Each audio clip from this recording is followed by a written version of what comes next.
Hey, this is Milz from America. We are back with another interview. This is the second time trying with the man right here. Hopefully all the technology is good this time, so we don't have to try a third time. So this is interview number 21 in about 2.5 weeks. It's been very busy, but I love it, man. I've learned so much. So today's guest is VisionElf from France. jeez V for V in chat. V in chat. VisionElf in chat. Okay. All right. First question. What is the background behind your stage name? Yeah, so basically I'm a gamer at my first things I did was gaming through my earlier life. So I played a lot of different games, and one of the first game I played was Medal of Honor with some friends. It's a FPS where you have to shoot, use the weapon to shoot at the enemies and the other Yeah, players. I've done So Call of Duty, Battlefield, yeah, Medal of Honor, Crisis series. Tried some Destiny. yeah, I did also almost all of them. Very big fan of this. So basically, my name in these games was a Vision Sniper because I was very accurate with the rifles and stuff. And then afterwards, I switched to another game called Warcraft 3, which is a kind of RTS with some RPG elements.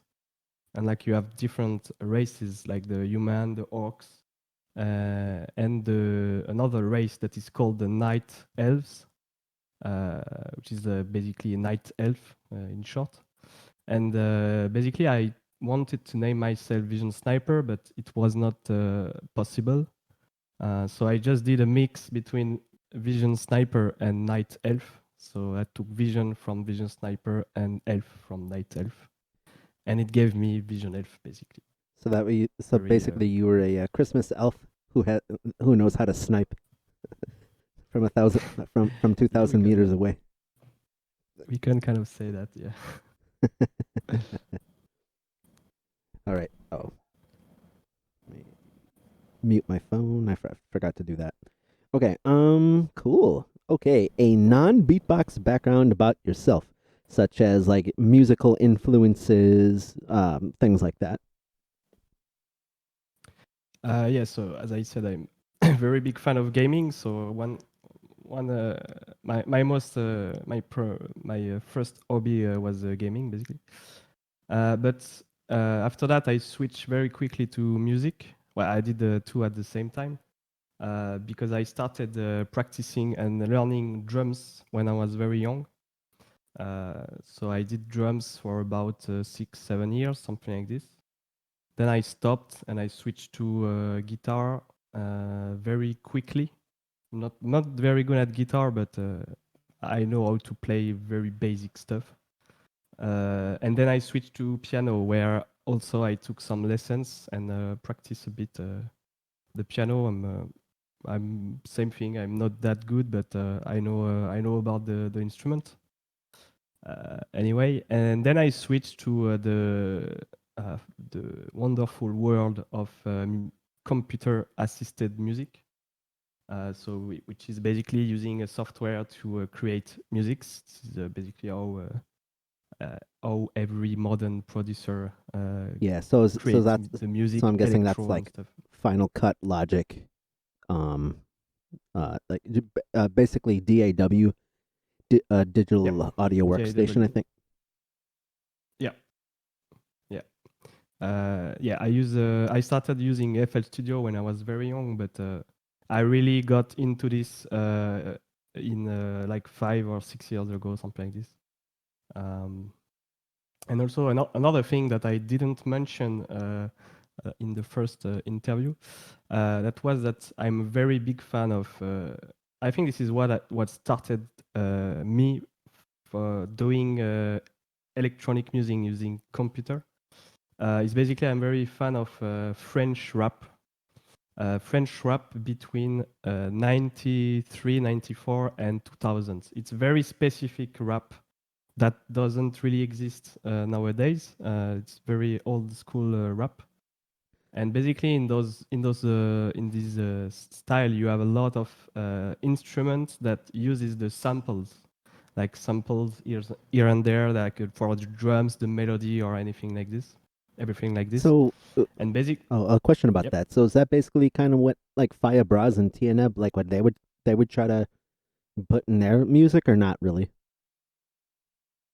Put a what? Sorry. When you said specific French hip hop, back then, Yeah. wasn't that basically what like Fire Bras and TNB were trying to do, or that's not related?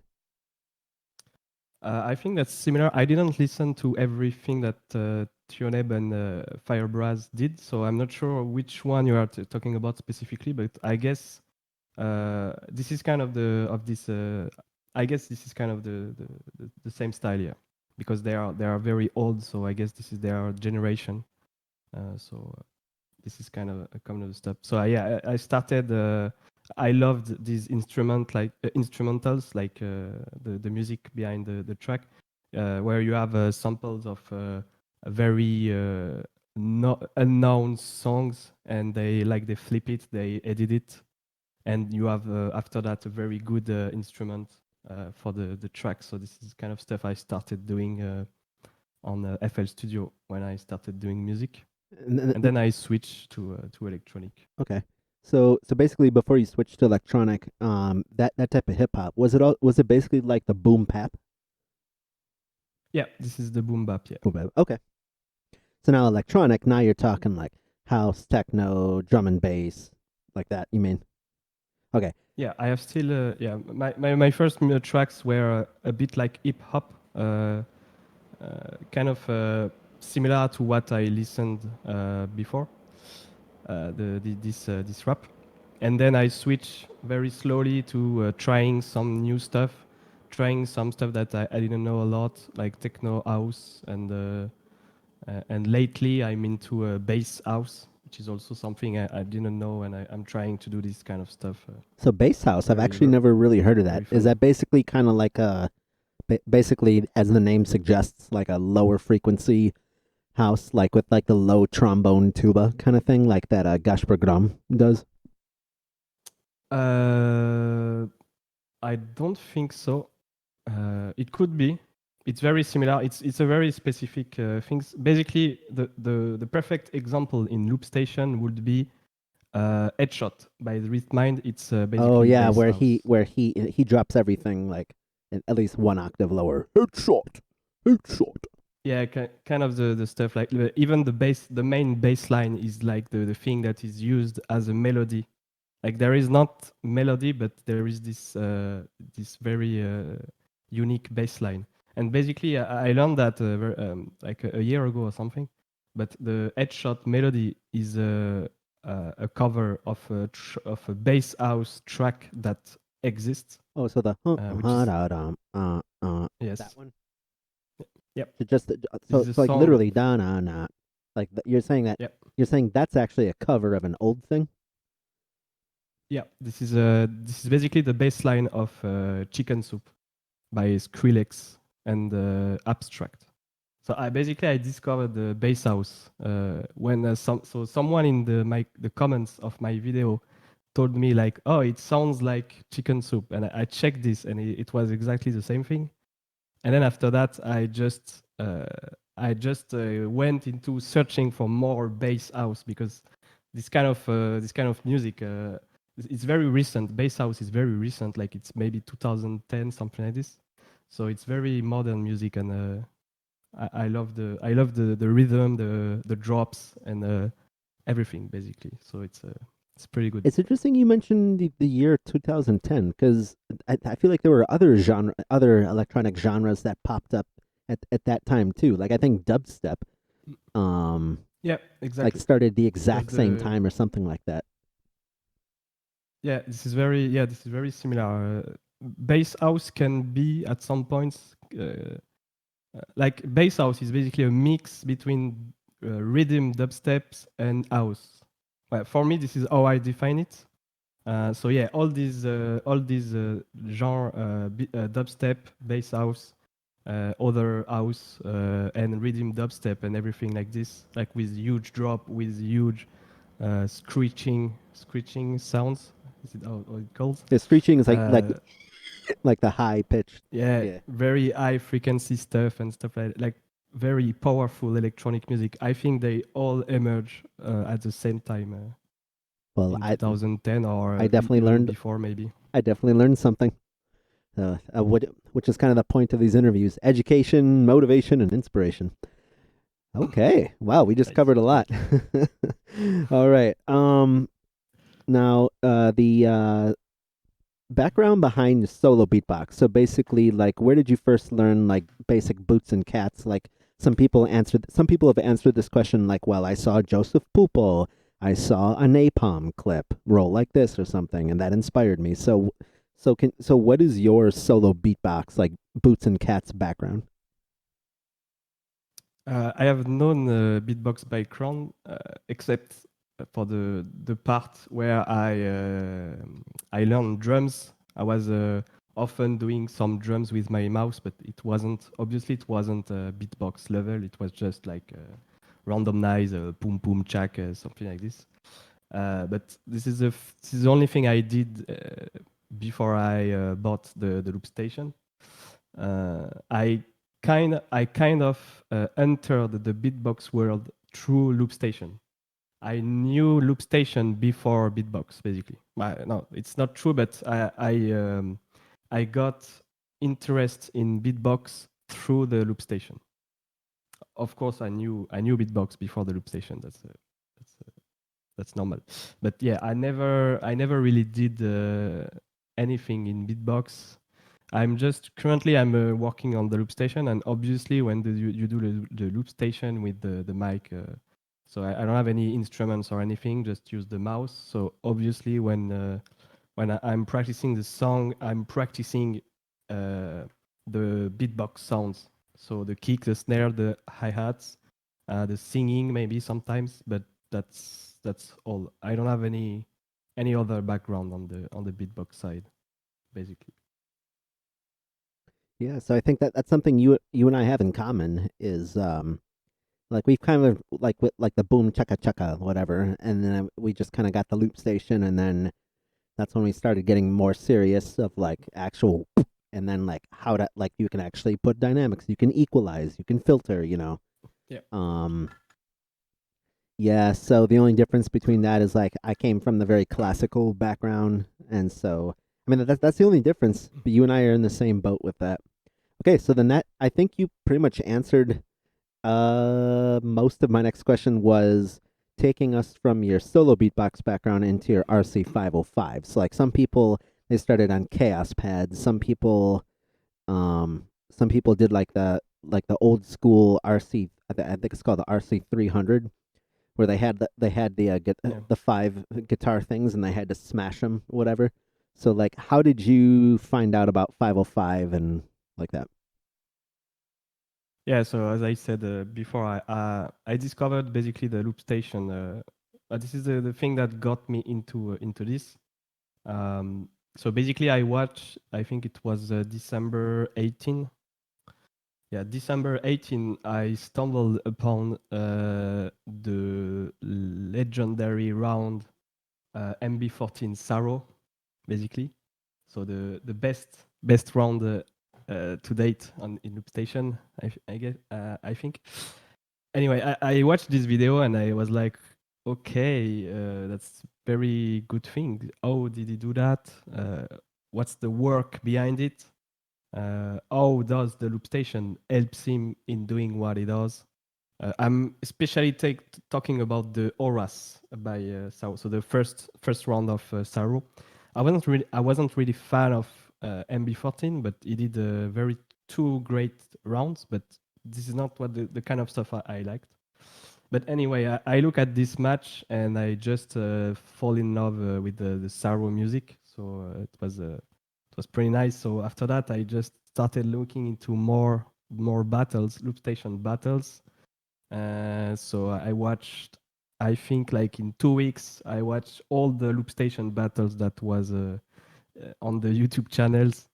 and I started watching them like multiple times per day, all the Saros track and stuff like this. And then yeah, basically at some point I was saying myself, this seems like a very cool device. Maybe I should invest into this and see how it goes. And yeah, one of the first thing I tried was trying to know exactly how the loop station works, because I wanted to know how it works before buying it, basically.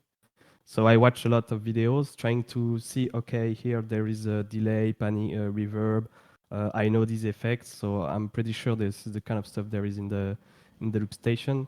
I even went into the Boss website and into the specification of the loop station, and you have the list of all the effects that are in the loop station. So I looked at this page, and I tried to decipher, okay, this effect, I just add the name, so I didn't know what they do, but when you have something called like a beat repeat, you obviously know what it does. So basically I was trying to find, okay, here there is this effect. I watched also a lot of videos on the basic of the loop station. So like this button enable the effect, this button does this, and so on. And yeah, and after that, I stumbled upon the trance musical video by Saro, and this song is basically my favorite right now. And this is basically the video that made me bought the loop station. So like I think it was in February, no January. Then at the end of January, I purchased the loop station, and next month I started practicing it basically. And yeah, basically the first thing I did with the loop station is doing covers. So Transmusical or Ras, my two favorite songs at this time. And yeah, and then afterwards I just kept practicing and practicing my beatbox sounds also. Okay, great. That was really good. Next two questions kind of want to combine them.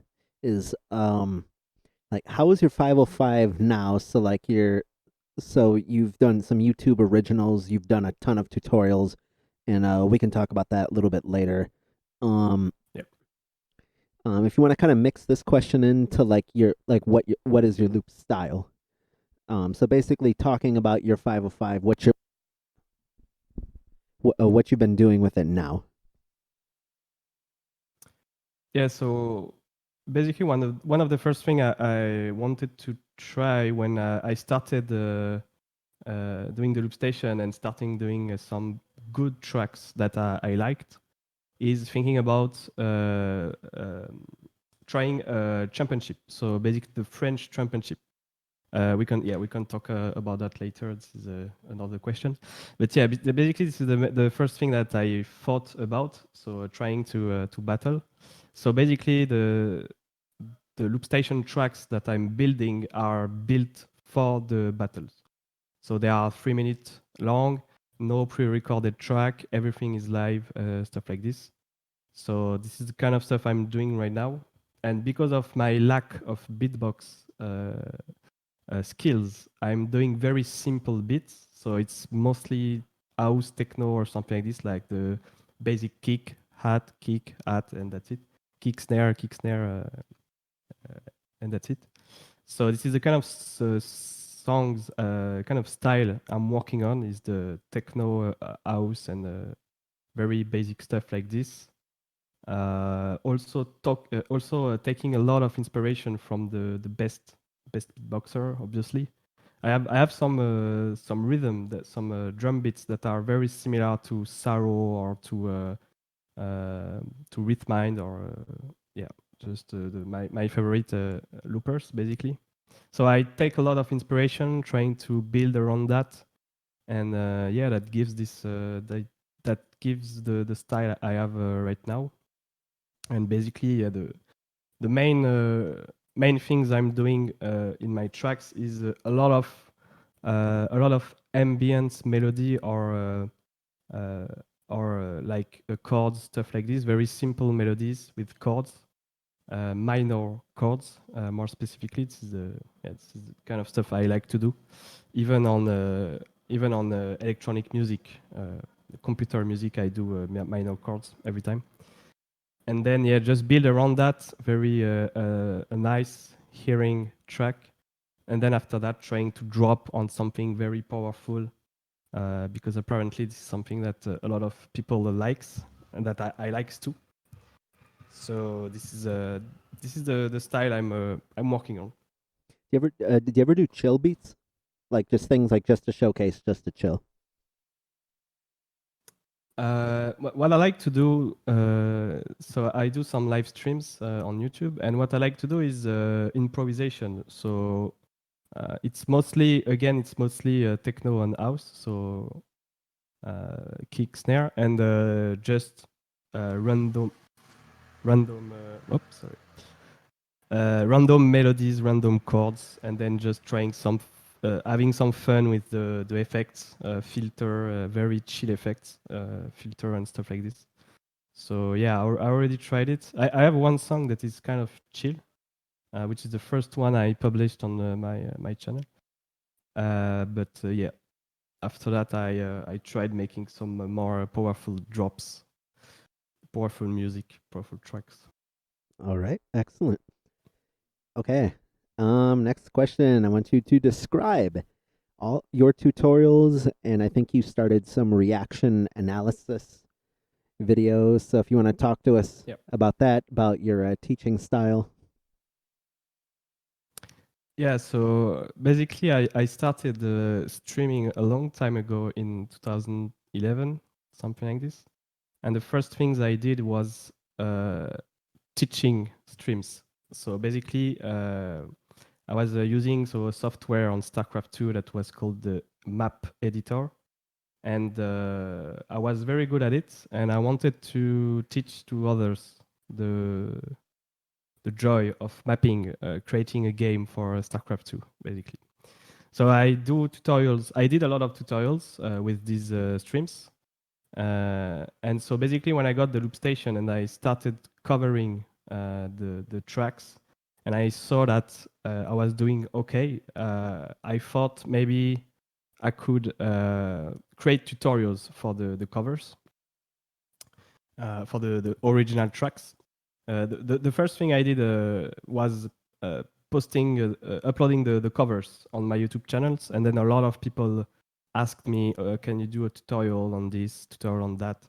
And this is basically where I started. Okay, maybe I started thinking that people want to have a tutorial on specific tracks. So this is what I started to do, doing the tutorials on the tracks that I covered. And this is basically how I started. But afterwards, I had a lot of like some people didn't really liked it because for them it was kind of ruining the magic behind the tracks. Basically, if you reveal a magician trick, there is no magic anymore. Mm. So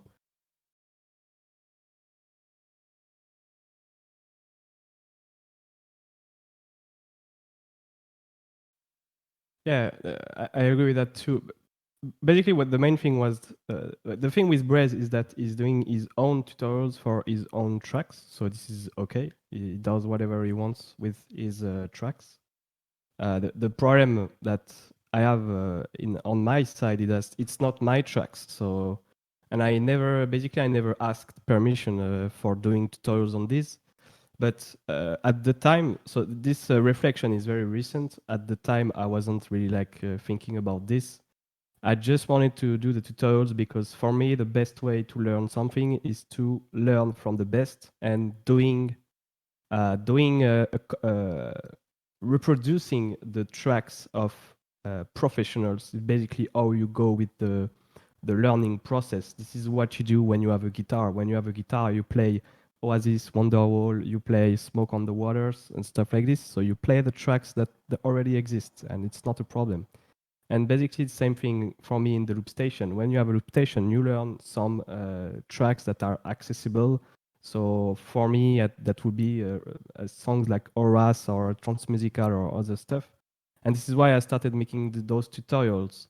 The other reason I did these tutorials was also because this was lacking in the YouTube YouTube videos. Yeah, in the YouTube videos, and obviously you were doing some tutorials. I saw your tutorials before I started doing that. But there wasn't a lot of tutorials, and sometimes it wasn't really what I expected or something like this. So yeah, I started doing the basically tutorial from my perspective, from how I wanted to be teach kind of the loop station to me, and this is what I did. But yeah, the basically the I don't think I will put more tutorials, but I will put more tutorials on specific tracks. But I will definitely put tips and tricks and stuff like this in the future. But yeah, I think I will stop the track like perfect tutorials track specific.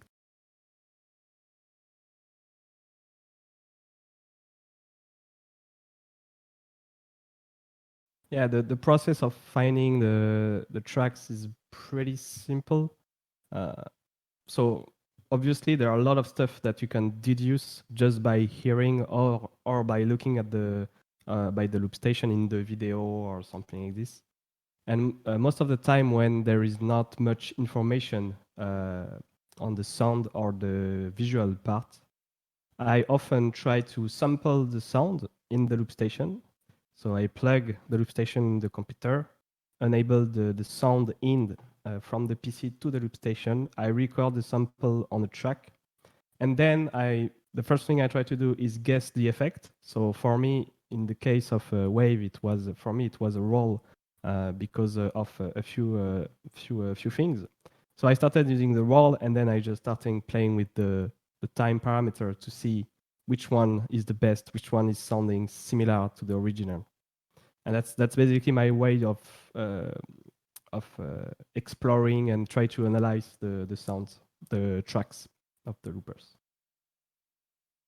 And yeah, it's very long and it's a lot of trial and error. Little tips on this one. You can see in the Aura's video by Saro, so the clip, official clip, you can see that at some points when there is the drop, you have a big look at the loop station, and it goes from slicer P6 to slicer P5.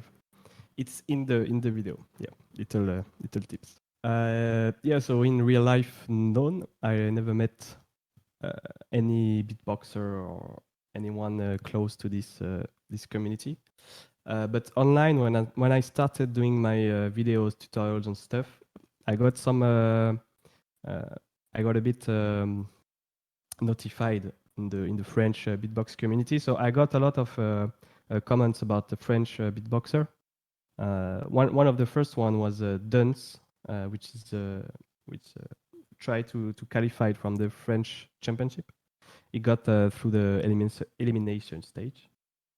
It was one of the first one to post under my videos, and then afterwards, I don't really remember which French. Oh yeah, Mirsa and Samili were also the private message this time, not comments. It was a private message, but they told me like, okay, it's cool stuff. Continue like this.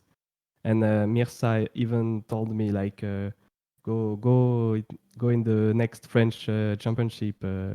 I want to see you there and stuff like this. So it was very nice from him. So yeah, this is basically the only, I think, the only contacts. Oh no, I have also collapse. I participated in a small competition of reproducing a drum and bass track on the loop station, and basically I got first place in my own surprise. So it was also pretty good on that. So collapse definitely helped me also grow a bit my Instagram basically. Still working on it. But on this side, I think that's it. And I got a comment from Ritmind himself under my headshot video. I got a comment from Saro himself under the piège track tutorial. and a comment from Robin under one of my live stream, where I was trying to analyze his white card. So yeah, this is the kind of only contacts I have. I also joined the Svendro Discord, which is basically Svendro is a French duo that does a lot of tutorials on the beatbox, not on the loopstation, but on the beatbox. So it's more of a beatbox Discord than a specific loopstation. But I'm on this Discord, so I met a few people here. I met Vincent Vinel, which was also at the loopstation championship. We did some jam together with other people. So yeah, I think that's it. I don't have a lot. I'm not really like integrated into the community yet, but yeah, I'm trying. I'm touching on the surface, I would say. So yeah, I'm trying to speak with some people, and that's it.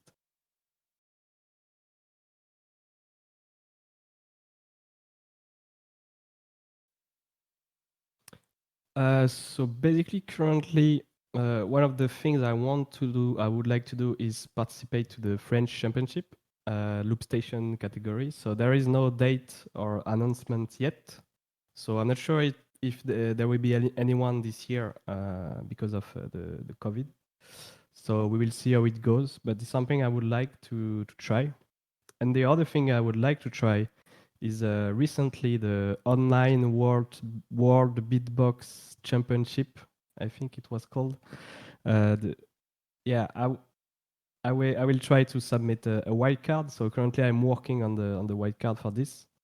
So this is a near future. And then yeah, the SBX camp. I saw a lot of video on the SBX camp. It looks like a lot of fun. Maybe I will try to join one someday. I'm not sure how it works, but definitely will take a look. And about private lessons, I got approached by Vokola, sorry, who asked me if I wanted to do a private one-on-one lessons on his new Beatbox Arena website. So it's something I'm considering, but currently this is not something that I will do. But maybe one day I will probably try this. We will see. Currently, I'm not working on anything specifically. Well, I'm working on my next album. So I have a SoundCloud with all my albums, electronic music albums. So no narration with the beatbox. But as I mentioned earlier, I discovered bass house, and I'm trying to do bass house album. So I have a few tracks that I like a lot, and so I'm trying to build an album from these tracks. I try to find 8 music that I create, and I will put this in an album and then put this on SoundCloud. So I guess yeah, this is my current and upcoming project. A bass house album.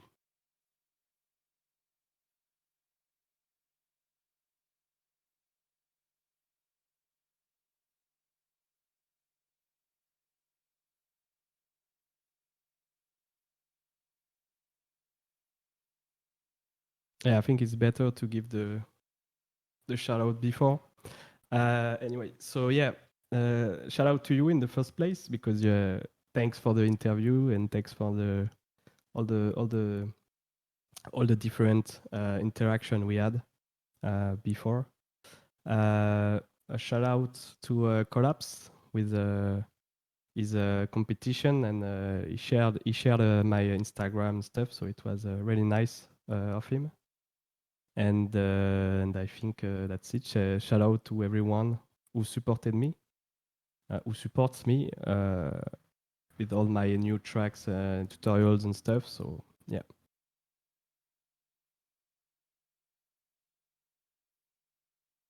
Yes, we can do that. Let's try this. Can you hear me? Good.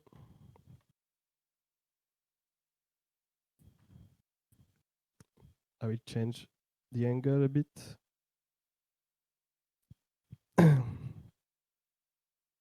Let's go.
Yeah, we can finish on that. Yeah, so yeah, you mentioned this thing about like the way I do is like showing everyone uh, the effects, the settings I have for the track and everything. At first, I was doing my first tutorial was literally just a video of me doing the track, but with the loop station in full screen, and that's it. And then when I watched these first videos, I was like, okay, but if they don't know what settings there is on the input and the output, it's a bit kind of useless. Even though you show everything, there is still some questions. So I added this little part at the beginning where I explain, okay, this track is 120 BPM, then you have this effect for this, etc. So this is the kind of stuff I went a bit like naturally. But this is definitely not the kind of tutorials that I like. So you mentioned the tutorials where you show, you stop, you show, you stop. So this is the kind of videos that the tutorials that Brez did, which are pretty good. And I feel like this is I feel like this is a tutorial style that can be suited for. Well, it's different tutorial style that can be suited for different people. So my opinion on that is that some people will like, some people will dislike for any tutorial style. There is not one tutorial style that is the best. Depends on your skill, on what you want to learn, on how you want to learn. So all the tutorial style are good, and yeah, just depends in matter of who watch it and who is this for. Also, sometimes you have this.